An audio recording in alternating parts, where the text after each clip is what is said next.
So, hello class 8 students, welcoming you all one more time into this chapter. सिर्फ last time तो नहीं कहूंगा क्योंकि मे बी इससे बाद आना पड़े आपको आना पड़ेगा ही क्योंकि क्वेश्चन आंसर्स बचे हैं और वो बहुत ज्यादा क्वेश्चन आंसर्स हैं जिसको हम एक साथ ही कर पाएंगे। सो मे बी अगर ये खत्म भी हो जाता है आज, सो एक और वीडियो तो लगेगी ही, राइट।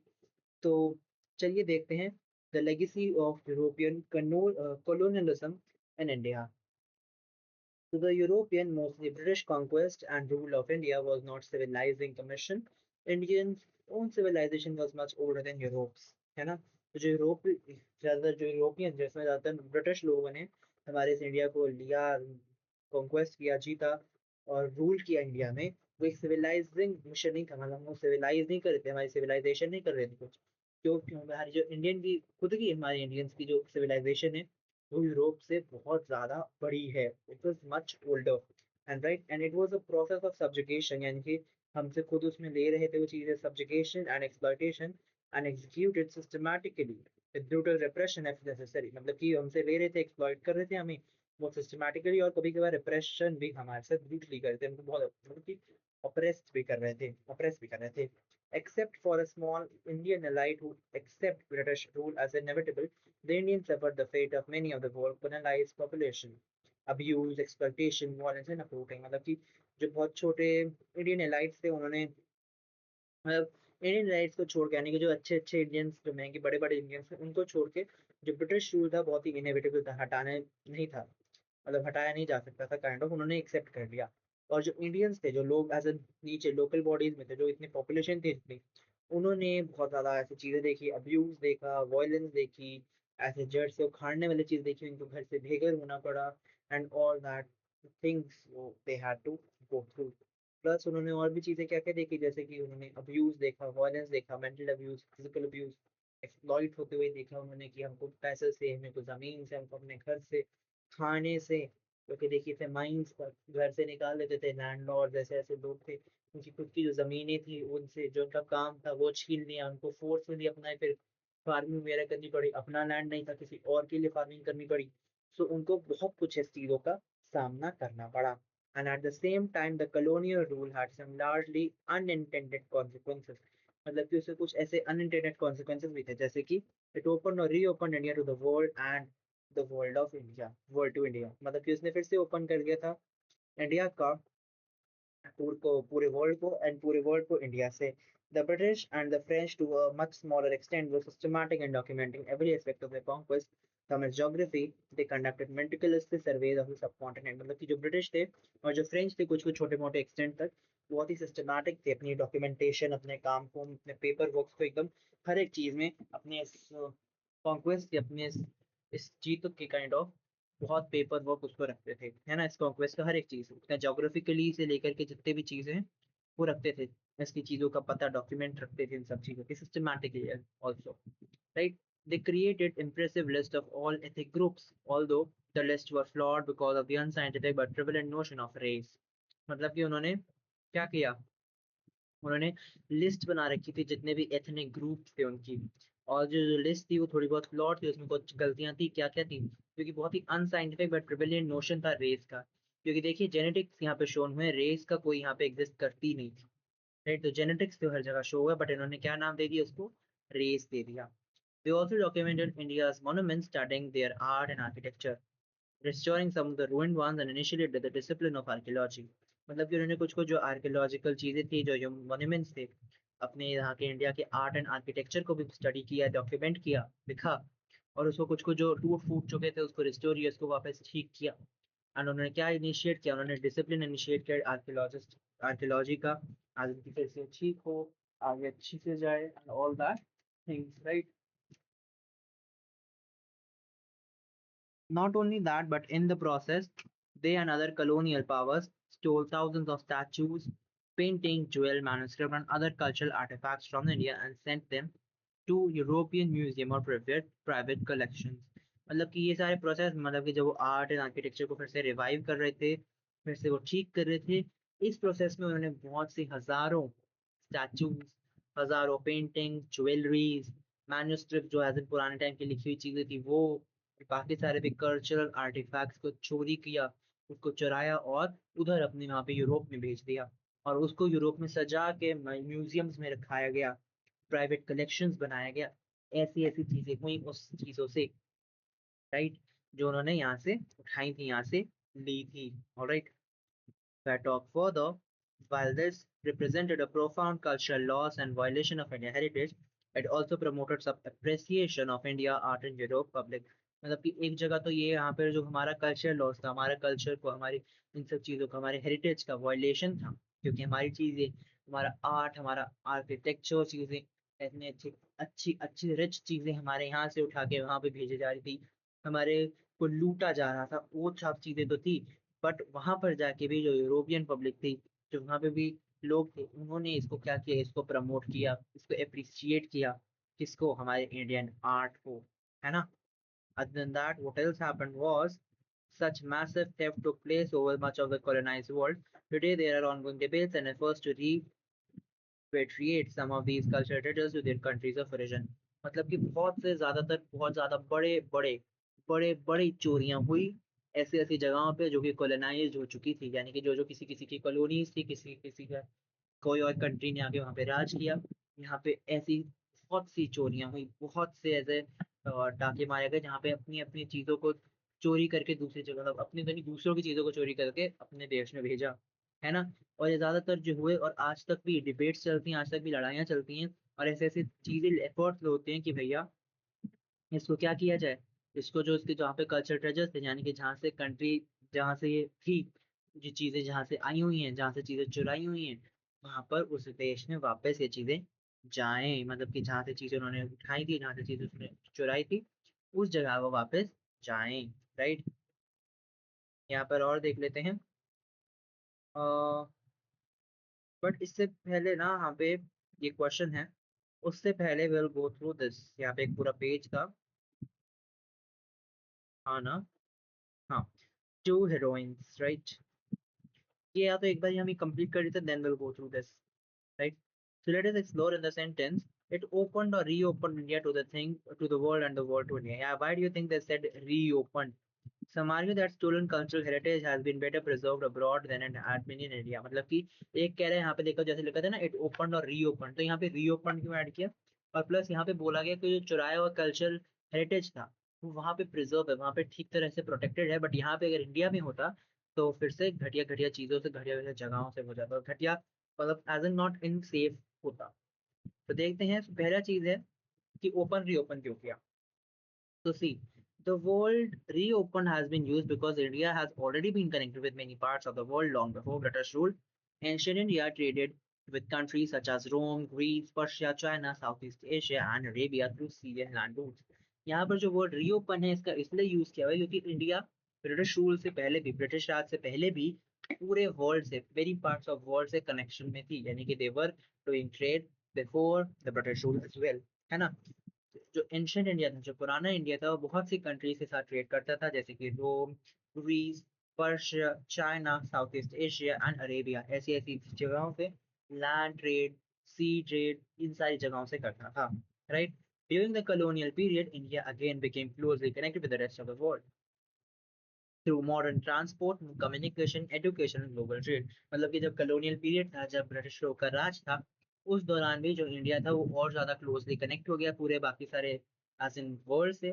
कैसे, बहुत, क्योंकि उनका अच्छा ट्रांसपोर्टेशन था, कम्युनिकेशन ठीक था, एजुकेशन, यानी कि because they were kindly communicate, education अच्छा था, प्लस ग्लोबली सारी जगह ट्रेडिंग भी हो रही थी। Therefore, the connection was not entirely new, it was reopening of India's long standing international link. मतलब कि जो कनेक्शन था वो पूरी तरह से नया नहीं था, as an not entirely new, क्योंकि जो वो आपका एज एन जो लॉन्ग स्टैंडिंग इंटरनेशनल लिंक्स थे, जो पुराने रुके हुए लिंक्स थे इंटरनेशनली, उसको एज एन फिर से खोला गया। इंडिया के जो पहले वाले लिंक्स थे उसको फिर से देवर ओपन्ड, राइट। एंड जो सेकंड क्वेश्चन था दैट जो इंडिया का हेरिटेज था, इंडियन स्टोलन कल्चरल हेरिटेज, वो वहां पे ज्यादा अच्छे से प्रिजर्व है देन जो इंडिया में रहता। तो इसके आपका क्या ओपिनियन है। So see, India's cultural heritage belong to its people and reflect the country's history and identity. Although some artifacts may have been preserved well in foreign museum, many were taken without the consent of people during colonial period। मतलब कि जो India का cultural heritage था वो यहाँ के लोग, यहाँ की जगह का, यहाँ की हिस्ट्री का, यहाँ की आइडेंटिटी को बताता है ना। बल्कि जो आपके जो कुछ आर्टिफैक्ट्स है, कुछ ऐसी चीजें थी, वो बाहर के जो फॉरेन के जो म्यूजियम्स है वहाँ पे हैं प्रिजर्व, हम मानते हैं, बट वो जो इंडियन लोग थे उस टाइम पे, जो कॉलोनियल रूल में जो इंडियन लोग थे, उनके कंसेंट के बिना, उनसे बिना पूछे, without any sense of asking, they were taken, right. Now these artifact should be return to India, because इसको इंडिया में वापस आना चाहिए। क्यों? क्योंकि they are an important part of India culture heritage, जो कि सिग्निफिकेंट पार्ट है इंडिया के कल्चर का। यहाँ आपको यानी कि वो चीजें रिफ्लेक्ट करती है, रिप्रेजेंट करती है हमारे कल्चर को, हेरिटेज को, है ना। Future generation should be able to learn from their them in their own country.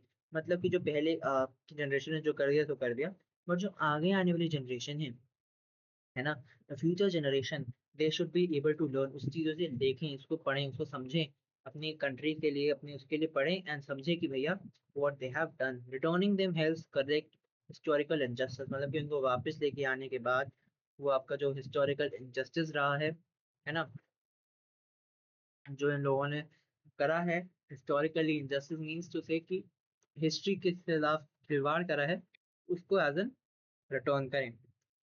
Modern Indian museum are fully capable of preserving these valuable objects, मतलब कि जो बाहर के जो हैं उससे भी ज़्यादा जो अब के इंडियन म्यूजियम्स हैं वो बहुत अच्छे से कैपेबल है ये इतने इतने कीमती, इतने इतने वैल्यूएबल ऑब्जेक्ट्स को प्रिजर्व करके बचा के रखने के लिए। तो ये तो बात बिल्कुल नहीं है कि बाहर के लोग अच्छे से प्रिजर्व कर सकते थे, right. Therefore, the cultural treasures taken during colonial rule should be repatriated to their countries of origin while encouraging international cooperation for their conservation। मतलब कि जो इंटरनेशनल कॉपरेशन है, यानी कि पूरे संसार में, पूरे वर्ल्ड में जो कॉपरेशन है कि इसको बचा के रखा जाए, उसके अलावा भी, मतलब उसके अलावा जो जहाँ से कॉलोनियल रूल से, जहाँ जगह से जो जो चीज़ें ली हैं, उसको वापस वापस कर दिया जाए, क्योंकि ये कल्चरल ट्रेजर्स हैं, राइट। आगे पढ़ते हैं। Finally, although British scholars were not the first European to master the Sanskrit language, they started publishing some of the first translation of Sanskrit text into European language। मतलब कि वो पहले ही लोग नहीं थे, British were not one of the first European जिन्होंने Sanskrit language सीखी, पर उन्होंने कुछ कुछ ऐसे पब्लिश भी किए पहली पहली ट्रांसलेशन संस्कृत टेक्स्ट में, जैसे कि the French, the German and other soon follow, कि उसके बाद जो फ्रेंच लोग थे, जर्मन लोग थे, वो लोग भी धीरे धीरे यहाँ पे आते गए, right? There's a title page of first English translation of Sanskrit text, the Bhagavad Gita, or dialects of Krishna and Arjun, using modern spelling, जैसे Krishna, Krishna, Arjun, Arjun आ कर दिया, right? So the translator was Charles Wilkins. So Charles Wilkins ने as an title page जो था, मतलब कि as an English translation करी इन सबकी, right? जैसे आप देख सकते हैं, the Bhagavad Gita or dialogues of Krishna and Arjuna, right? And 18 lectures with notes translated from the origin in Sanskrit or ancient language of the Brahmins by Charles Wilkins, senior merchant in service of the Honorable the Last India Company, East India Company, on their Bengal establishment. London, printed for C. Norse, if I'm reading it right, opposite Catherine Street in the Strand, MDCCLXXXY, site, whatever it is. Other than that, the motivations were mixed. Some scholars were genuine students or admirers of ancient culture, while others were concerned that by studying Indian languages and texts, it would be easier to demonstrate the superiority of Christianity. तो यहाँ पे बहुत सारे जो लोग थे, they were very much motivated, motivated किस sense में जो उनके मोटिवेशन बहुत मिक्स है, यानी कि बहुत ही एकदम रले मिले चीज़ें थी। कैसे? क्योंकि कुछ जो लोग थे, कुछ जो स्कॉलर्स थे, दे आर जेन्युइन स्टूडेंट्स, मतलब कि वो शिद्दत से पढ़ना चाह रहे थे कि जो इंडिया का पुराना कल्चर था, जो पुराने हिस्ट्री थी, एंशिएंट चीज़ें थी, उसको स्टडी करना चाह रहे थे। बट जो बाकी लोग थे वो कन्विंस थे कि वो वो पढ़ के इंडियन लैंग्वेजेस को समझ के ये बता सकते हैं कि जो भैया इंग्लिश है या क्रिश्चियनिटी है वो इससे ऊपर है, उससे अच्छी है। तो देयर आर दो रीजन कि एक किसी का अच्छा मन कर रहा है, जिसका अच्छा वो है कि भैया वो पढ़ें समझें इस लैंग्वेज को, या दूसरे कि भैया हम इसको पढ़ें समझें ताकि हम इसको इंग्लिश से नीचे बता सकें। ठीक है, तो देवर दो meaning and two motivation for behind that. The spread of Sanskrit studies and texts in Europe, followed later by other Indian languages, was like the discovery of a new continent, in the words of German philosopher जियोर्जिकल मतलब कि जैसे Sanskrit studies या language जो है उसकी जैसे Europe में पूरा एज एन फैली गई, उसके बाद बाकी चीज़ें भी, बाकी जो इंडियन टेक्स्ट है वो भी फैले गए। बट एज एन संस्कृत जो था वो ऐसे फैला गया जैसे कोई ऐसे नया कॉन्टिनेंट जो रहता है ना, कि ये नई जगह हमें मिली है, वैसे से ऐसी लैंग्वेज को फैलाया गया, right. Indian text had a great impact on European philosophers, writers, poets, artists, and sometimes statesmen as well. This influence extended to the United States of America in the 19th century. यानी कि जो ये Indian text थे, जो यहाँ की यानी कि यहाँ की इंडियन लैंग्वेजेस थी, उसका बहुत यानी यूरोपियन फिलोसोफर जो कि फिलोसफी करते थे, जो राइटिंग करते थे, राइटर्स, पोएट्स, आर्टिस्ट, उन पे बहुत ज़्यादातर इम्पैक्ट पड़ा, उसमें बहुत फर्क पड़ा। यहाँ तक कि स्टेट्समैन यानी कि जैसे पॉलिटिशियंस होते हैं ना, वहाँ पे स्टेट्समैन, तो वो उन पे बहुत फर्क पड़ा। And they were very much influenced by that. यहाँ तक कि नॉट ओनली इन यूरोप यानी कि यूएसए तक, यूनाइटेड स्टेट तक भी इन योर 19th सेंचुरी तक इसका इन्फ्लुएंस पहुंचा, right. So this is kind of a reminder that through political domination may flow in one direction, cultural influence sometimes flows in the opposite direction as well. यानी कि ये बताता है कि जो पॉलिटिकल डोमिनेशन है, यानी कि पॉलिटिकली जब हम किसी जगह को डोमिनेट करते हैं, किसी चीज को डोमिनेट करते हैं, वो एक डायरेक्शन के प्रति होता है, यानी कि हम एक उससे डोमिनेट कर रहे हैं। बट जो कल्चरल इन्फ्लुएंस होता है वो धीरे धीरे अपोजिट डायरेक्शन यानी कि उसे और जगह पे फैलता रहता है, मतलब कि उसका कोई कंट्रोल नहीं है, बट पॉलिटिकल डोमिनेशन का काइंड ऑफ कंट्रोल है, right. Now this chapter has been ended, but हमने एक चीज छोड़ दी थी, that was this page. So let us see this. Yeah. So this is about two heroines, not actually heroines, but yeah, symbolically yes. So first was Rani Lakshmi Bai of Jhansi, which fought bravely to save her kingdom from British annexation, assisted by the Maratha Tatia or Tantia Top, Nana Sahib military advisor. Rani Lakshmi Bai managed to escape a besieged Jhansi and to conquer the Gwalior fort, seizing the treasury and the arsenal. मतलब कि क्या, उन्होंने बहुत ही बहादुरी से अपना जो kingdom था उसको बचाया from what, from British annexation, यानी कि ब्रिटिश की छल कपट से वो लोग इसको, जैसे जो मैंने बताया डॉक्ट्राइन ऑफ लैप्स, उसके तहत Jhansi was one of that. तो उसके तहत वो ब्रिटिश रूल के अंदर आ गई, ब्रिटिश ने उनको जब्त कर लिया, काइंड ऑफ सीज कर दिया उनके किंगडम को। सो उसके ब्रिटिश की पकड़ से उन्होंने ब्रेवली इससे लड़ाई करी। उनके जो मराठा टाटिया यानी कि तांतिया तोप की बदौलत ही हेल्प देम। नाना साहब के मिलिट्री एडवाइजर थे मराठा तातिया यानी कि तातिया तोप, है ना। तो ही वाज नाना साहब के military adviser, right. Military adviser Nana Sahab कौन थे? नाना साहब वो जो कि जिन्होंने एज एन बहुत ही ब्रिटिश सिविलियंस का मजाकर किया था, राइट।